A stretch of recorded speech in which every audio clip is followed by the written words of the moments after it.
સમાચાર સવારમાં તમારું સ્વાગત છે। આજના તાજા અને મુખ્ય સમાચાર જાણીએ તે પહેલા ચેનલને સબસ્ક્રાઇબ કરી લો। હવે ગામડાઓ સુધી દોડશે એમટીએસ। અમદાવાદની જીવાદોરી સમાન ગણાતી એમટીએસ બસોનું ટ્રાન્સપોર્ટ મેનેજર દ્વારા ડ્રાફ્ટ બજેટ રજૂ કરવામાં આવ્યું હતું, ત્યારે અમદાવાદ શહેરની નજીક આવેલા ગામડાઓના લોકો ઝડપી અને સરળતાથી અમદાવાદ પહોંચી શકે તે માટે હવે એમટીએસ ગામડાઓ સુધી દોડશે। અમદાવાદથી 15 થી 20 કિલોમીટર સુધી આ બસો દોડાવાશે। આ સિવાય જે યાત્રી જોડે સ્માર્ટ કાર્ડ હશે તો તે વાઈફાઈનો પણ ઉપયોગ કરી શકશે।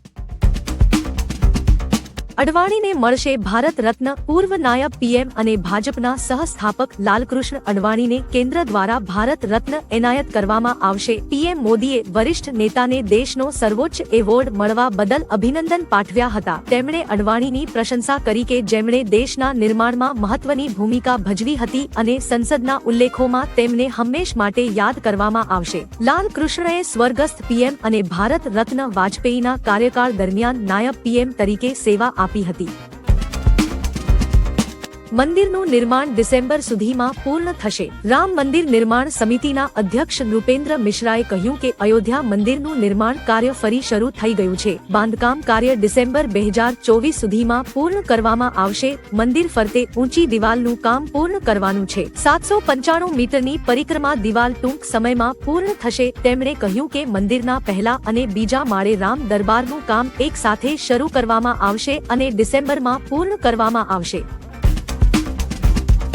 17 કરોડ મુસ્લિમોને પીએમ મોદી પર વિશ્વાસ નથી। અસદુદ્દીન ઓવૈસીએ લોકસભામાં કહ્યું, ભારતના 17 કરોડ મુસ્લિમોને પીએમ મોદી પર વિશ્વાસ નથી। પીએમ મોદી પૂજારી સમ્રાટ બની ગયા છે। અમારી મસ્જિદ શહીદ થઈ ગઈ। 22 જાન્યુઆરી 2024ની બુનિયાદ 6 ડિસેમ્બર 1992ના રોજ નાખવામાં આવી હતી। મોદી સરકાર ભારતના મુસ્લિમો પાસેથી તેમની ઓળખ છીનવી લેવા માંગે છે। આજે દેશના મુસ્લિમોની હાલત હિટલરના જમાનામાં યહૂદીઓ જેવી થઈ ગઈ છે।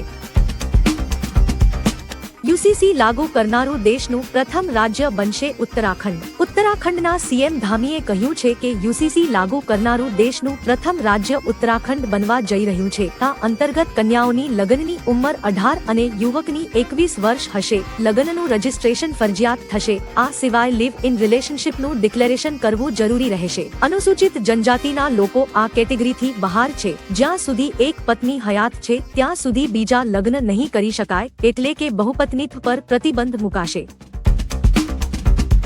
સીએમએ અડવાણીને અભિનંદન પાઠવ્યા। લાલકૃષ્ણ અડવાણીને ભારત રત્ન એવોર્ડ માટે પસંદગી થવા બદલ રાજ્યના મુખ્યમંત્રી ભૂપેન્દ્ર પટેલે અભિનંદન પાઠવ્યા હતા। સીએમએ ટ્વીટ કરીને કહ્યું કે અડવાણી રાજકારણમાં પવિત્રતા, શાલીનતા અને સજ્જનતાના જીવંત પ્રતીક છે। પાયાના સ્તરે કામ કરીને દેશના લોકોના કલ્યાણ, વિકાસ અને ભારતના સાંસ્કૃતિક પુનરુત્થાનમાં તેમનું યોગદાન અવિસ્મરણીય છે।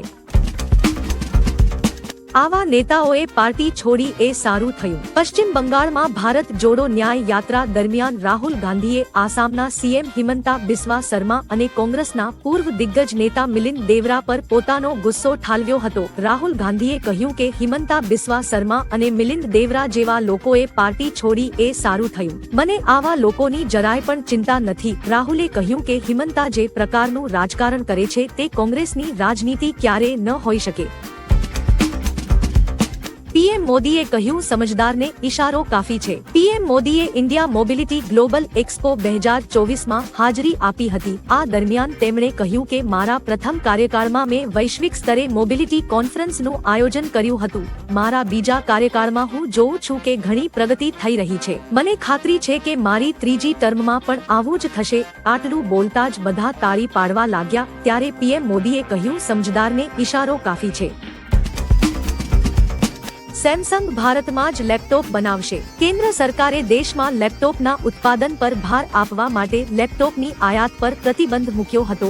આ સાથે સરકારે દેશમાં લેપટોપ બનાવતી કંપનીઓને પ્રોત્સાહક રકમ આપવાની પણ જાહેરાત કરી છે। આવી સ્થિતિમાં સેમસંગે નોઈડામાં લેપટોપ મેન્યુફેક્ચરિંગ પ્લાન્ટ સ્થાપવાની યોજના તૈયાર કરી છે। કંપનીનું કહેવું છે કે મેન્યુફેક્ચરિંગ 2024ના વર્ષમાં જ શરૂ થશે।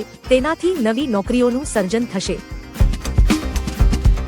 અમે મંદિર તોડીને મસ્જિદ બનાવીશું. અયોધ્યામાં રામલલ્લાના અભિષેક બાદ બાંગ્લાદેશમાં હિન્દુઓ પર અત્યાચાર વધી ગયા છે. બાંગ્લાદેશી હિન્દુ પરિવારોનું કહેવું છે કે અમે અયોધ્યા જઈને ભગવાન રામના દર્શન કરવા માંગીએ છીએ, પરંતુ અહીં અમારી પાછળ અમારા પરિવાર સાથે કંઈ પણ થઈ શકે છે. કટ્ટરપંથીઓ સતત ધમકી આપી રહ્યા છે કે જો અમે સત્તામાં આવીશું તો મંદિરો તોડી નાખીશું અને મસ્જિદો બનાવીશું.